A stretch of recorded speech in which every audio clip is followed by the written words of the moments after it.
शहनामा.com में आपका खैर मकदम है। आज हमारे साथ में हमारे मोअज़्ज़िज़ मेहमान हैदर अब्बास रिज़वी साहब हैं, जिनका ताल्लुक़ न सिर्फ सहाफ़त से है बल्कि वो समाजी और सियासी तज़किया निगार और मुबस्सिर भी हैं। वो साबिक़ इत्तलाती कमिश्नर यानी इंफॉर्मेशन कमिश्नर भी हैं, जो उन्हीं ने 5 साल बहुत हुस्न खूबी से अंजाम दिए। आज हम उनसे सवाल करेंगे, कुछ सियासी कुछ समाजी, और उनसे दरियाफ्त करेंगे कि बहैसियत सहाफ़ी उन्होंने जो साल भर में सियासत पर तज़किये और तबसरे किए हैं, जिसमें सैकड़ों की तादाद में उन्होंने मज़ामीन सिपुर्द क़लम किए थे, उनका माख़ज़ क्या है और उनका तजुर्बा क्या है। उन्होंने अंग्रेज़ी के साथ में हिंदी में भी बहुत से मज़ामीन लिखे हैं, लेकिन ख़ुसूसी तौर से अंग्रेज़ी ज़बान पर उनको मलिका हासिल है। हैदर अब्बास रिज़वी साहब कमिश्नर के इंफॉर्मेशन की हैसियत से काफ़ी मकबूल आम हुए थे, और जो रिलीफ दूसरे लोग नहीं दे पाते थे वो दिलवा देते थे। खैर मकदम है आपका हैदर अब्बास साहब। आपने अब तक जो सहाफ़ती काम अंजाम दिए हैं, उनमें ख़ुसूसी तौर से आपका जो मरकज़ व महवर रहा वो सेकुलर और कम्युनल जो पार्टीज़ हैं उनकी सियासत रही। आपके सैकड़ों मज़ामीन नेशनल और इंटरनेशनल वेबसाइट्स और जराइद और रसायल और अखबारात में शाया हुए। हम आपसे ये पूछना चाहते हैं कि जो उत्तर प्रदेश में 2022 में असेंबली के इलेक्शन सरपा आ गए हैं, उनमें क्या सियासी हालात पैदा हो सकेंगे, और जो सियासी पार्टियां मैदान में हैं या आगे आएंगी उनके क्या रंग ढंग होंगे, और क्या जो कम्युनल पार्टीज़ कही जाती हैं उनकी बालादस्ती कायम होगी। आपका पूरा जो तज़किया है वो आप फरमाएँ। शहनामा.com में आपने मुझे मौका दिया, इसका बहुत शुक्रिया।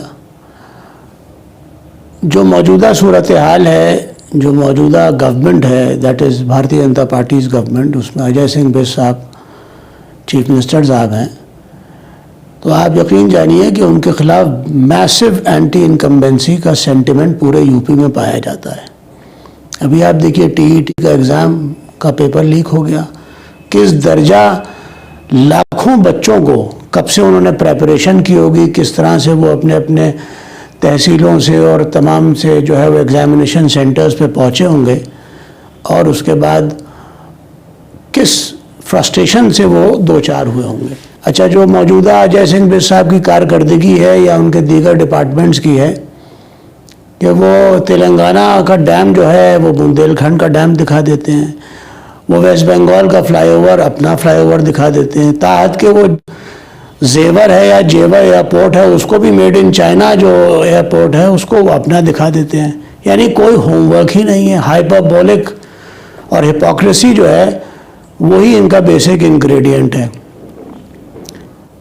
आप यूँ जान लीजिए कि हुकुम सिंह साहब जो इनके मेंबर ऑफ पार्लियामेंट थे, उन्होंने एक फहरिस्त जारी की थी जिसमें उन्होंने बताया था कि कैराना से और कांदला से लोग हिजरत कर रहे हैं, जो कि सरीहन झूठ निकला। उसमें उस लिस्ट में बाज़ ऐसे नाम भी थे जो कि फौत हो चुके थे, लेकिन सच्ची बात यह है कि अभी 3 रोज़ पहले की बात है, महेंद्र नाथ शुक्ला साहब जो कि ब्राह्मण हैं, गोरखपुर से इलाका रखते हैं, वो वहाँ से पलायन करने को मजबूर हैं क्योंकि उनके बेटे का कत्ल हो गया है, और वो ये ख़ुद कह रहे हैं कि योगी जी की पुलिस जो है वो किसी काम की नहीं है।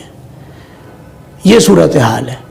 लॉ एंड ऑर्डर की सिचुएशन आप इससे अंदाज़ा कर सकते हैं। पूरी तरह से जो मोस्ट पोटेंट फोर्स है, जो एंटी इनकम्बेंट फोर्स है, वो समाजवादी पार्टी की फोर्स है, जो कि पूरे तौर के ऊपर यूपी में गवर्नमेंट बनाने जा रही है। क्या ये समझा जाए कि समाजवादी पार्टी एक देव पैकर जो पार्टी है, जो साम दाम दंड भेद पर अपना ईमान रखती है, उससे मुकाबला करने में वो सलाहियत है उनमें, या ऐसे ही हाफ हार्टेडली वो मुकाबला करेंगे? नहीं, बहुत फुल हार्टेडली और बहुत ही एंथुजियाज्म के साथ वो मुकाबला कर रहे हैं, और लाजमी तौर के ऊपर वो फुल मेजॉरिटी के साथ गवर्नमेंट बनाने जा रहे हैं। रिसोर्सेज हमारे पास नहीं है, जाहिर है, जो double engine, so called double engine government है, उनके पास रिसोर्सेज हैं, लेकिन वो रिसोर्सेज सिर्फ झूठ पे मबनी हैं। इसीलिए भारतीय झूठ पार्टी जो है वो इनका दूसरा सिनोनिम बन चुका है। एक बात ये कही जा रही है कि आपकी पार्टी, समाजवादी पार्टी जो है, उसने देर से काम शुरू किया और ज़्यादातर उन्होंने जो वो है सोशल मीडिया है उसका सहारा लिया। हालांकि इधर हाल में उन्होंने कई रैलीज की हैं और रैलीज भी बहुत बड़े पैमाने पर हुई हैं और कामयाब भी हुई हैं।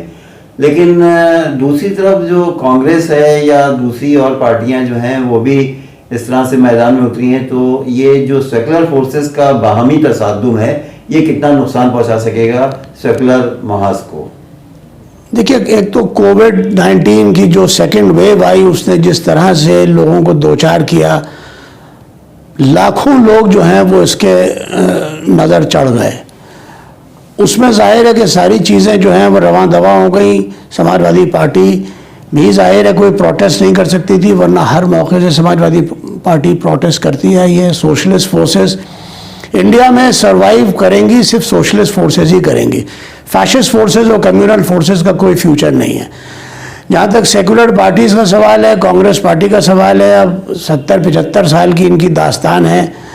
अब उनके सेकुलरिज्म के लिए मैं क्या अर्ज़ करूँ, यूँ ही समझ लीजिए कि जब बाबरी मस्जिद का फैसला आया सुप्रीम कोर्ट से, तो बाकायदा भोपाल के कांग्रेस पार्टी के दफ्तर में चरागा हुआ और उन्होंने कहा कि हमें इस बात का फ़ख्र है कि हमने बाबरी मस्जिद के ताले खुलवाए। तो अब आप इससे अंदाज़ा कर सकते हैं कि वो किस दर्जा सेकुलर हैं। ये जो नया महाज बन रहा है सेकुलर फोर्सेस का, जिसकी क़यादत अखिलेश यादव कर रहे हैं, तो इसके क्या आप समझते हैं कि ये कामयाब होगा? इसमें बहुत सी ऐसी पार्टियां हैं जिनका माजी जो है वो भारतीय जनता पार्टी से साथ रहा और जिन्होंने सरकार भी, बीजेपी की सरकार में भी वो लोग थे, खास करके राजभर के बारे में मैं ये सवाल कर रहा हूँ आपसे। तो क्या ये आगे उनके साथ रह सकेंगे या इब्नुल वक्ती दिखाते हुए ये जा सकते हैं अगर ज़रा सा भी कम सीटें आईं? नहीं, इब्नुल वक्ती तो इनको नहीं कहा जा सकता, क्योंकि ये ज़रूर भारतीय जनता पार्टी के साथ सरकार में थे, लेकिन ये एक एंटी स्टेटस को इनका चेहरा बना रहा और वो खालिस तौर पे ओबीसीज के हमनवा हैं, उनके बहीख्वाह हैं।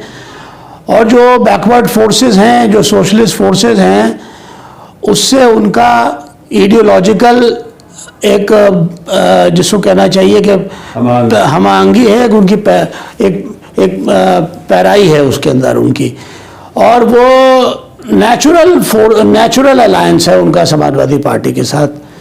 तो राजभर साहब को मैं इब्नुल वक्ती नहीं कहूँगा, मैं ये ज़रूर कहूँगा कि उन्होंने भारतीय जनता पार्टी के करीबुल इख्तिताम होने की घंटी ज़रूर बजा दी है। एक सवाल ये भी बहुत मुसलमानों वोटरों को परेशान कर रहा है कि जो बाहमी तसादुम होगा सेकुलर फोर्सेस में, बिलखुसूस आपके मुरादाबाद और संभल और इन इलाकों में, उसमें एक पार्टी जो नई शामिल हो रही है कि वो है मजलिस इत्तेहादुल मुस्लिमीन। तो अब उसका कितना जोर है या वो कितना ला सकेंगे? हालांकि उन्होंने 100 उम्मीदवारों का ऐलान किया है, जबकि उनकी ज़मीन यहाँ नहीं है। तो आप बहैसियत सहाफ़ी आपका क्या तज़किया आएगा कि वो क्या कर पाएंगे? देखिए, मैं आपसे अर्ज़ करूं कि मैंने असदुद्दीन ओवैसी साहब के ताल्लुक़ से एक मज़मून लिखा था जिसमें मैंने ये बात कही थी कि वो बहुत नाइव साबित हो रहे हैं जहाँ तक कि यूपी पॉलिटिक्स का सवाल है। उन्होंने अपना यूपी का प्रदेश अध्यक्ष उस शख्स को बनाया जिसका कि मैं नाम बहरहाल नहीं लूँगा, लेकिन वो लालजी टंडन जो अब दुनिया में नहीं है, उनका बहुत यानी देना हाथ था। उसको उन्होंने प्रेसिडेंट बनाया। प्रेसिडेंट वो यूपी का मजलिस का बना, इत्तेहादुल मुस्लिमीन का बना, और उसके बाद उसने राम मंदिर के ख़िलाफ़ ही स्टेटमेंट दे दिया। तब असदुद्दीन साहब को होश आया और उन्होंने उनको मुअत्तल किया। तो सवाल ये है कि आपका होमवर्क क्या है? आप एक टार्निश्ड आदमी जो कि पूरी तरह से भारतीय जनता पार्टी का कारकुन था, उसको आपने अपनी लॉन्ड्री में गोया कि आपने उसको नहलाया और नहलाने के बाद अपने आप को अपनी पार्टी में आपने उसको यूपी में एक स्टेटस दिया और फिर उसने बाबरी मस्जिद के खिलाफी स्टेटमेंट दे दिया और आपको नतीजा ये हुआ कि उसको हटाना पड़ा। तो ये अफसोस का मकाम है। अभी उनको अपनी क्रेडिबिलिटी साबित करने के लिए बहुत वक्त चाहिए। लेकिन ये इल्ज़ाम जो है वो इससे कोई भी पार्टी मुगर्रा मुस्तस्ना नहीं है कि भारतीय जनता पार्टी या कार सेवकों की एक बड़ी तादाद जो है वो सेकुलर फोर्सेस में भी दाखिल हो गई है और उन्हें वहाँ बैठ गई है। मिसाल के तौर पर अभी समाजवादी पार्टी ने भी 2 महीने पहले एक ऐसे शख्स को अपनी पार्टी में अडॉप्ट किया कि जिसने एक युवा हिंदू वाहिनी के जलसे में एक बहुत ही गलत तरीके के जुमले अदा किए थे कि मुसलमान औरतों को खबरों से निकाल कर उनके साथ बदफेली की जाए। उनको शामिल कर लिया है समाजवादी पार्टी ने। तो ये चीज़ तो हर जगह है कि कोई ना कोई बाबरी मस्जिद का मिसमार करने वाला मुजरिम वो वहाँ उस पार्टी में चला जाता है, उसको ले लिया जाता है हाथों हाथ। उसमें कोई सख्त उसूल नहीं बनाए गए हैंगे। बहरहाल ये सियासत है, इसमें बहुत से ज़्यादा चीज़ों पर अड़ियल रवैया नहीं इख्तियार किया जाता है। लेकिन आम तौर से कुछ मुसलमान ये पूछते तो ही हैं कि ये क्यों लिया गया, इस तरह के अनासिर को क्यों शामिल किया गया पार्टी में। अब देखिए, ऐसे तो साक्षी महाराज साहब भी समाजवादी पार्टी में रहे और राज्यसभा भी गए, लेकिन समाजवादी पार्टी की आइडियोलॉजी नहीं बदली, मुलायम सिंह साहब की आइडियोलॉजी नहीं बदली। और जहाँ तक असदुद्दीन साहब का सवाल है तो मैं यही कहूँगा कि जिनके रुतबे में सेवा उनको सेवा मुश्किल है। जी, आप क्या ये समझते हैं कि इसमें इस आने वाले इलेक्शन में कौन सा इशू जिसको मुद्दा कहते हैं वो आएगा सामने?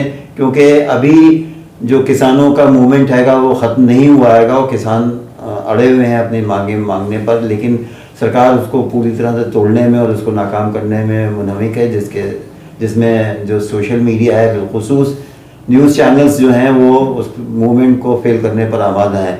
तो क्या ये सिलेक्शन में इसके अलावा यानी जो मजहबी नारे हैं उसके अलावा भी कोई कारगर होंगे नारे? आप यूँ जानिए कि अजय मिश्रा साहब ये बात सरेआम कहते हैं कि हम 2 मिनट में अकल ठिकाने ला देंगे, और उसके 1 या 2 दिन के बाद उनके साहबजादे अपनी SUVs का कैवलकेड ले जाते हैं और रौंदते हुए चले जाते हैं। ये पहले तो ये कुचल दो सरकार थी, उसके बाद ये रौंद दो सरकार हो गई, रौंदते हुए सरकार चली गई।